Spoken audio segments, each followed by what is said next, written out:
There is a strange trap that I fall into from time to time. Maybe you do too. I call it preparation, I call it research, I call it learning. Yet when I look honestly at my own life, sometimes it is simply another way of avoiding the thing itself. Today's episode is about analysis paralysis, the condition where I watch 10 videos about writing and write nothing, where you consume 20 podcasts about fitness and skip your workout, where I listen to successful people talk about discipline and spend an entire evening learning about discipline instead of practicing it. Maybe you know this feeling. Perhaps you are driving somewhere, perhaps you are in gym, perhaps you are scrolling through social media, perhaps you are taking an evening stroll. Suddenly a wave of motivation appears.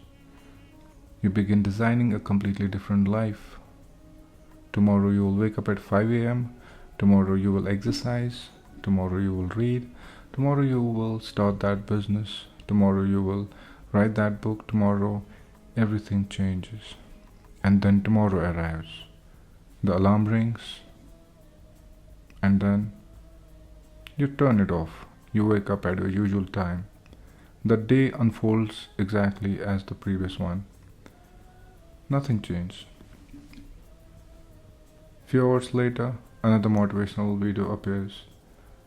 Another burst of inspiration arrives, and the cycle continues. Many people believe they have a motivation problem.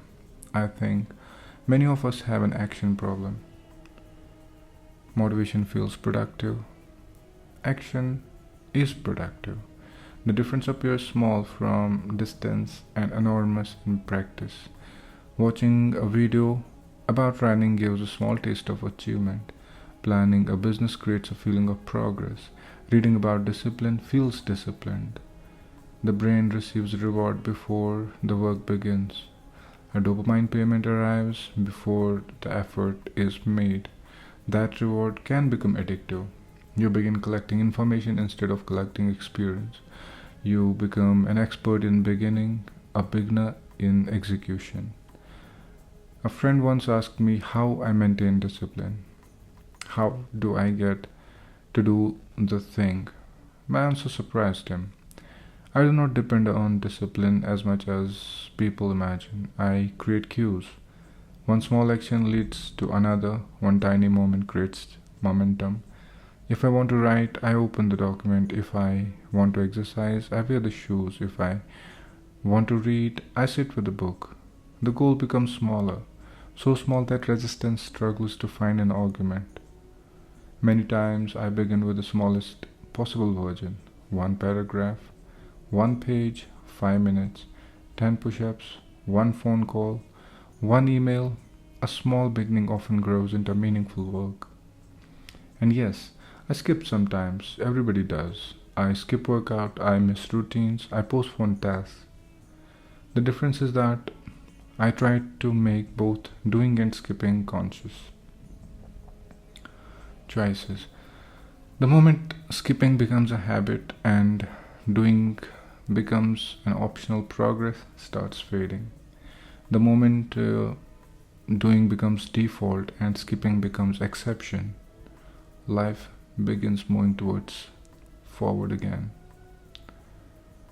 This morning while cycling, a thought disturbed me. I wondered why I spend time in cycling in the morning and going to the gym in the evening. Am I investing more energy in building my body than developing my mind? A few hours later, I opened YouTube, and as if algorithm had listened me already, a cartoon video appeared. Its message was simple. If you have a big body, it proves that you have a small mind. For a moment, I became irritated. I questioned myself. I questioned my routine. I questioned my priorities.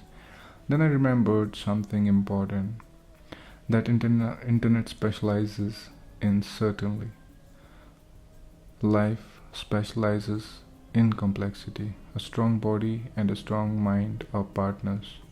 Neither is competing with another.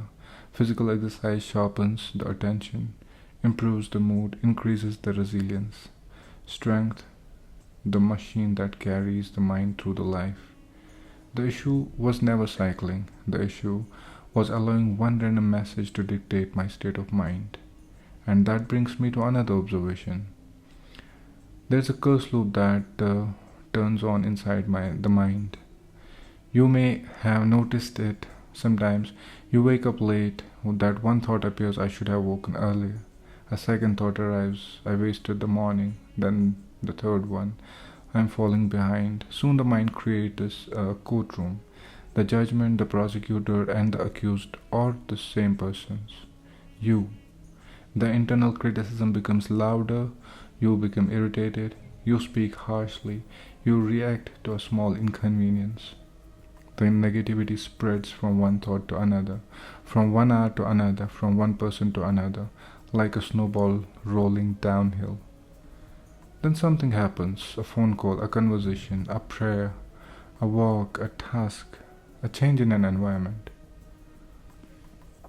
A thought stream breaks, the spell ends. You realize that many emotions are temporary visitors, pretending to be permanent truth. This is why action matters so much. Action interrupts overthinking. Action changes the channel. Action gives the mind something real to engage with. The greatest cure for analysis paralysis is moment. Small moment, imperfect moment, unimpressive moment, real moment. Cycling in the morning. While cycling in the morning, I was listening to Robert Greene. He spoke about mastery. Among many ideas, 3 stood out. Master your social skills, master patience, and master learning. These 3 abilities seemed connected to everything I discussed today. Social skills help you to navigate people. Patience helps you to survive slow progress. Learning helps you to adapt. Many people seek shortcuts. Masters seek understanding. Many people chase motivation. Masters build systems. Many people wait for perfect moments. Masters begin with the moment available. Perhaps that is the lesson of today's episode. You do not need another motivational video. You do not need another productive hack. You do not need another perfect plan.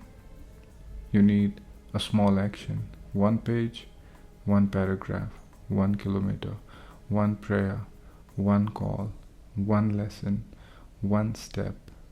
The mind loves complexity. Life rewards consistency. If you find yourself trapped in analysis paralysis, reduce the size of a task until action becomes easy enough to begin with. Begin small, begin imperfectly, begin quietly. Momentum respects moment. The moment begins with a small step. Today, not tomorrow. Today.